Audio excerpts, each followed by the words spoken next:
una vez más a edificar lo que Dios amó, que son ustedes, la amada.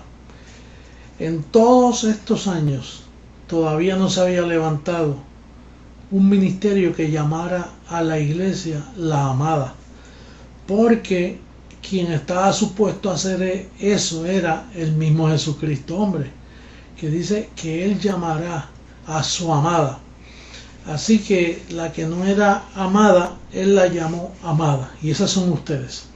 Bien, hoy tenemos como siempre un tema bien interesante para compartir con ustedes. El tema es un poquito controversial porque dice: los muchos son los todos. Ahora, no todos son los muchos. Bueno, pero ya nos explicaremos mientras el tema se vaya desarrollando. Vamos a darle lectura a Mateo capítulo 26, en el verso 28. Arturito, si es posible que me pongas ese verso en pantalla lo más claro posible para darle lectura. Dice aquí: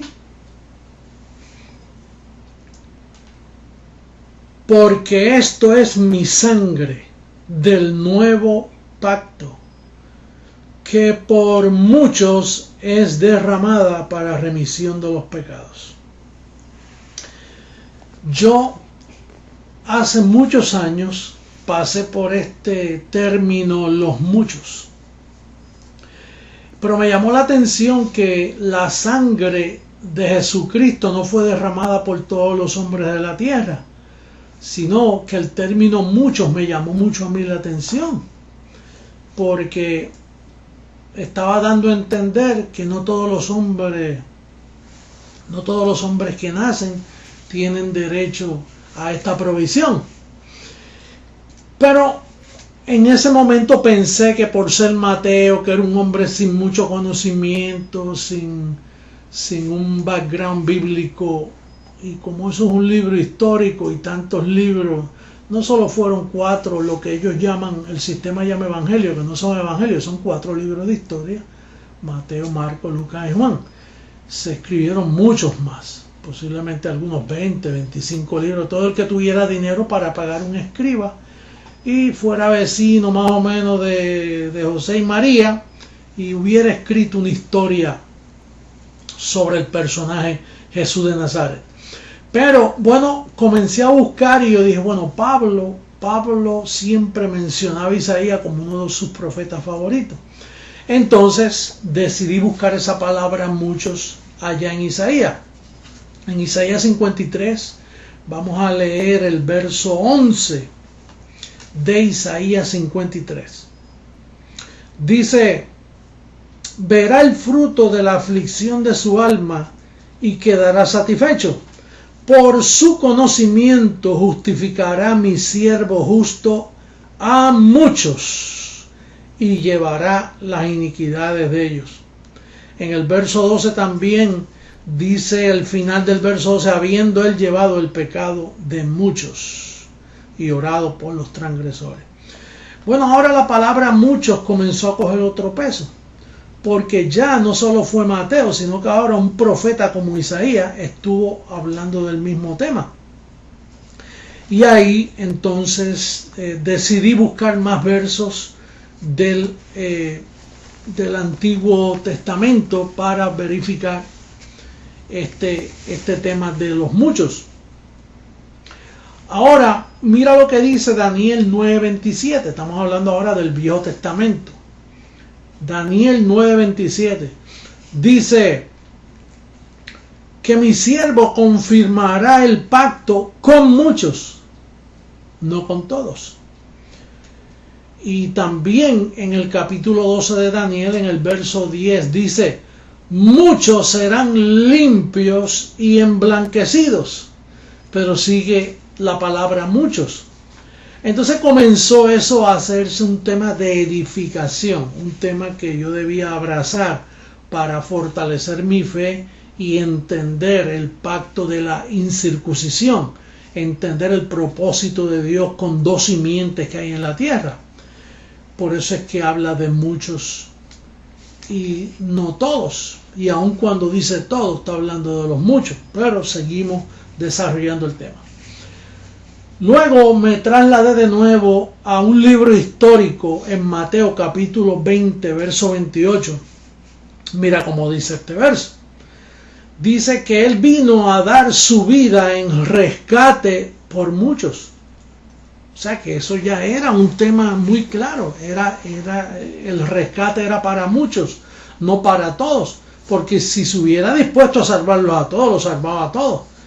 Pero habiendo dos simientes en esta tierra, Caín y Abel, tenía en memoria un ladrón bueno y uno malo, aunque todos los ladrones son malos, pero como creyó le llamaron el ladrón bueno a través de la historia. Entonces también cuando dice oveja, da a entender que hay lobos, y Él dio su vida por las ovejas, que en este caso son los muchos. Ahora yendo no a Mateo, pero al Nuevo Testamento. Ustedes saben que yo he dicho que el Nuevo Testamento comienza en Romanos, porque el pacto no cambia si no hay muerte del testador. Entonces cuando Cristo murió, entonces que comienza el nuevo pacto, y quien escribió más excelentemente de Jesucristo fue el perito arquitecto del apóstol Pablo. Los apóstoles no pudieron escribir nada porque en ese tiempo Jesucristo no era cristiano, Él era judío y practicaba la ley de Moisés, por lo tanto no se podía hablar de cristianismo todavía. Pablo es el que trae a luz, a colación, toda la revelación del nuevo pacto. Ahora bien, Pablo dice en Hebreos capítulo 2 verso 10, Arturito, capítulo 2 verso 10, dice: habiendo de llevar muchos hijos a la gloria. Sigue Pablo con la palabra muchos. Y en Hebreos 9:28 lo confirma más aún. Dice que Cristo se ofreció una vez para llevar los pecados de muchos. Entonces ya el tema está confirmado. El tema ya de que Cristo murió por muchos y no por todos los hombres. Esto parece una blasfemia, seguro. Todos los que están en el sistema piensan que esto es una blasfemia. ¿Cómo Cristo no va a morir por muchos? Seguro. Bueno, vamos a seguir leyendo porque necesitamos más evidencia bíblica. Por ejemplo, fíjate, yo dije que los todos y los muchos, que hay que entender esta palabra, porque si tú no entiendes la palabra todos en la boca de Pablo y muchos, te vas a confundir. Mira Romanos capítulo 5 versos 18 y 19. Mira cómo dice el verso. Dice: así que como por la transgresión de uno vino la condenación a todos los hombres. ¿A cuánto?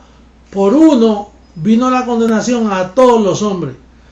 Pero fíjate que todos está hablando ahí, que no son todos los hombres en sí, son todos los muchos. Dice, de la misma manera, porque la manera no puede cambiar, porque entonces nos salimos de la fe y entramos en apostasía. De la misma manera, por la justicia de uno, vino a todos los hombres la justificación de vida. Ahora, ¿cómo sabemos que ahí los todos son los muchos? Mira el verso 19. El verso 19 dice que por la transgresión de uno los muchos fueron constituidos pecadores. O sea que estos muchos son los todos del verso 18. ¿Me explico? Y dice que de la misma manera los muchos serán constituidos justos. Ahora, ¿de dónde sale la confusión de que el Señor murió por todos los hombres? Porque si tú piensas que murió por todos los hombres, entonces tú también crees en el libre albedrío. Al creer en el libre albedrío te sales del pacto, te sales de la doctrina, no estás en sana doctrina como tú dices que has estado todos estos años. Porque fíjate, mira lo que dice primera carta de Juan. Y quiero hacerte una observación. Cuando dice primera de Juan, es de Juan. Porque Pablo nunca dijo primera carta de Pablo. Él decía carta de Pablo a Tesalónica, carta de Pablo a Gálatas, a los Efesios, a Colosenses, etcétera, a los Corintios. Ahora, y cuando dice a Timoteo, no es primera de Timoteo, es primera carta de Pablo a Timoteo. Ahora, cuando Pablo advirtió, mire, tengan cuidado con la doctrina, porque van a aparecer cartas como si fueran nuestras, pero no son nuestras. Por ejemplo, mira cómo escribe Juan, primera de Juan, y esa es de Juan, esa sí que fue de Juan. Y estas son las cartas.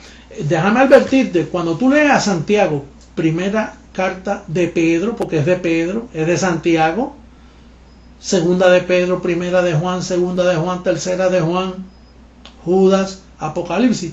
Esos son los últimos 8 libros añadidos que Pablo nos advirtió, que son libros de la circuncisión, discípulos de la circuncisión. Y tienes que tener cuidado con ellos cuando los lees, tienes que entender eso, que son libros escritos por voluntad de ellos. Ahora fíjate cómo dice Juan, la falta de sabiduría de Juan cuando escribe, primera carta de Juan capítulo 2 verso 2, mira cómo dice. Dice que Él es la propiciación por todos nuestros pecados, pero no solo por los de nosotros, sino por los de todo el mundo. Ya ahí no está hablando de mucho. Juan ahí te desvía de la fe si tú crees que Cristo derramó sangre por todos los hombres del mundo. Entonces, cuando hablamos de este tema, tú tienes que darle lugar a la palabra muchos y todos correctamente. ¿Por qué? Porque entonces no le das capacidad a Dios de escoger. Recuerda que Dios escoge, Dios predestina. Dios dice que eligió para que el propósito conforme a la elección permaneciese. Romanos 9:11. Entonces, mira, es como, por ejemplo, si yo tengo 100 manzanas en un barril. Y entonces de momento, de esas 100 manzanas, yo escojo 50 manzanas que yo pienso que son buenas. Y entonces dejo 50 en el barril. Ahora imagínate que yo tenga que pedir, por ejemplo, yo digo a Lisbeth, ¿me puedes traer todas las manzanas que están en la canasta? Ahora, no son todas las que estaban en el barril con los de la canasta. Yo escogí 50 y los puse en la canasta. Entonces, cuando yo pido todas las manzanas, estoy pidiendo todas las muchas que yo tengo, pero no son todas las manzanas que habían, porque yo escogí 50. Entonces, tú tienes que darle lugar a la palabra escoger, predestinar, determinar. Por ejemplo, fíjate este consejo que Pablo, o que la palabra registra por el doctor Lucas allá en Hechos capítulo 13 verso 48, para entender este delicado tema que tiene a la iglesia en apostasía. Fíjate cómo dice el verso 48, dice, y creyeron todos los que ejercieron su libre albedrío. Así dice. Y creyeron, ¿cómo dice? Y creyeron los que estaban ordenados. Esa palabra ordenado brilla por su ausencia en los púlpitos evangélicos, católicos, pentecostales, presbiterianos, testigos de Jehová. Bueno, todos los grupos cristianos, este tema, esto tú no lo vas a escuchar. Este tema no hay en ningún sitio. Solo Jesucristo, hombre, es el que te lo puede comunicar, porque Él es el que conoce, es la mente de Cristo la que explica estas cosas. Entonces dice que tú tienes que estar ordenado para creer. Tú no crees porque tú ejercites tu libre albedrío. Imagínate que Dios le dejara a la gente que escogiera una familia para Él. Tú sabes que Pablo dice especialmente la familia de la fe. Entonces, ¿quién escoge la familia de la fe? Ellos mismos. No, porque ellos están muertos en delitos y pecados. Y un muerto no puede tomar decisiones. Por ejemplo, Romanos 3:10 dice que no hay uno bueno. No hay quien entienda. No hay quien busque a Dios. Entonces, si no hay ni uno bueno, ni hay quien entienda, ¿cómo va a salir la familia de la fe? Por la elección. Diga conmigo, la elección. Por la ordenación. Dios predeterminó, Dios ordenó, Dios predestinó a todos sus hijos. ¿Tú tienes memoria cuando Cristo dice, yo doy mi vida por las ovejas? Esos son los muchos, las ovejas. Dice, mire, si yo tuviera 100 ovejas, y me quedara una afuera, yo voy hasta hallar esa oveja. yo voy hasta encontrar a esa oveja, porque Él tiene que salvarlas a todas las que ordenó y a todas las que conoció antes de la fundación del mundo. Por lo tanto, tú tienes memoria Juan 3:16. Pero mira cómo dicen todos los evangélicos. Si tú le preguntas a cualquier evangélico, ¿qué dice Juan 3:16? Te van a decir, porque de tal manera amó Dios al mundo que ha dado a su Hijo unigénito, para que todo aquel que en Él crea no se pierda, mas tenga vida eterna. Así que dice, para que todo aquel que en Él crea o que en Él cree. Apóstol, pero ¿qué diferencia hay? La diferencia es del cielo a la tierra. Ellos no saben leer ese verso, porque ellos están en apostasía, ellos están contaminados con la circuncisión. Y entonces ellos dicen, como quien dice, para que todo aquel que en Él crea, venga, crea quien le da la gana. No, para que todo aquel que en Él cree es porque ya está creyendo, porque ya Dios lo escogió. Por eso es que Juan 6:44 dice, ninguno puede venir a mí si el Padre no le trajere, o si el Padre no le arrastrare, como dice la versión original. Porque para tú llegar aquí hay que traerte. Tú no puedes venir por ti, por tu propia voluntad. Tú no tienes voluntad para esto. Tú tienes voluntad para hacer cosas malas. Tú tienes voluntad para montarte en un avión. Tú tienes voluntad para comer porque te da hambre. Pero para escoger a Dios, nadie puede escoger a Dios si Dios no toma la iniciativa. La iniciativa es de Dios hacia nosotros, no de nosotros hacia Dios. El libre albedrío, toda iglesia que crea en el libre albedrío para salvación está en apostasía. Fácil. Los cristianos hoy no conocen a Dios. Si lo conocieran, entendieran estas cosas que yo te estoy hablando. Esto que yo estoy hablando aquí es vudú para ellos. Dicen, ¿qué es esto? ¿Dónde estaba esto? ¿Cómo que Cristo murió por muchos? No, Cristo murió por todo el que quiera creer, para que todo aquel que en Él crea. No trabaja así, bendecido hermano mío. Trabaja conforme a el decreto de Dios, el previo conocimiento de Dios, que no solo te conoció y te ordenó, pero Él está tan seguro que tú vas a llegar. Dice que Él escribió tu nombre en el libro de la vida.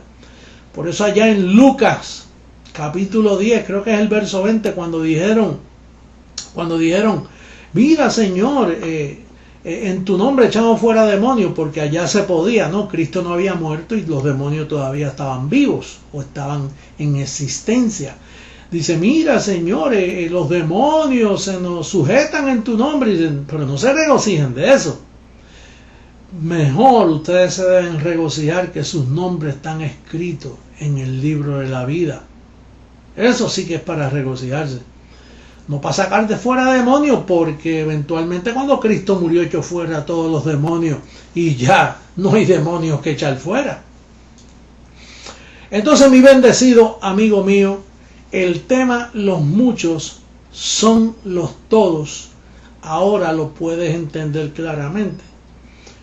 Dios escoge, y lo que Dios escoge, esos son todos. Esos son todos los muchos.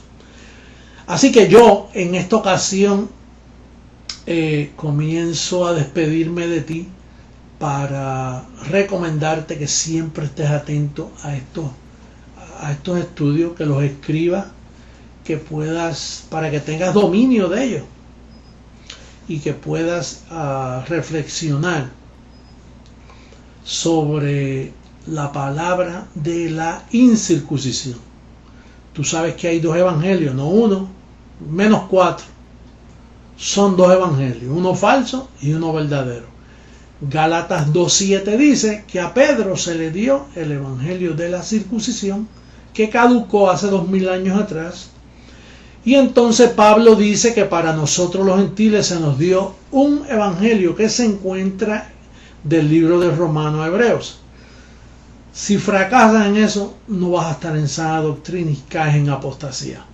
El evangelio de la incircuncisión, Gálatas 2:7 dice que a Pablo se le encomendó el evangelio de la incircuncisión para nosotros los gentiles. Y cuando tú estudias los libros de Romanos a Hebreo, vas a ser feliz, vas a respirar profundamente, vas a tener paz, porque entonces vas a ver que Pablo ahí dice que Cristo no le envió a bautizar. El bautismo en agua ahí desaparece. Pablo dice que vuestra Pascua, que es Cristo, ya fue sacrificada, no tiene que estar tomando la Santa Cena, porque eso es un rudimento de la doctrina de Cristo, como dice Hebreos 6:1, que hay que dejar esos rudimentos. Y entonces vas a ver que el diablo fue destruido. Romanos 2:14 dice que el diablo fue destruido, ya no hay más diablo. Lo que hay es deseos engañosos. Efesios 4:22. Los deseos engañosos que cabalgan en nuestro cuerpo físico, que son deseos engañosos, son mentiras, no les creas. Tienes que llevar cautivo esos pensamientos a la obediencia de Jesús para que tú sepas que tú estás bendecido con toda bendición, que tú eres más que vencedor, que nada te puede a ti separar del amor de Dios, que nadie te puede arrebatar de sus manos, porque Él ya te tiene. Te ordenó desde antes de la fundación del mundo y ahora te tiene en sus brazos y nadie te va a arrebatar de su mano. Así que yo recibo que tú eres obediente al pacto, y recuerda, de Romanos a Hebreos, ahí es que está la vida escondida, la vida eterna está en esos libros. Y yo te recomiendo que hagas estas divisiones para que seas hallado en fe y no en apostasía. Bendecido con toda bendición, y será hasta la próxima.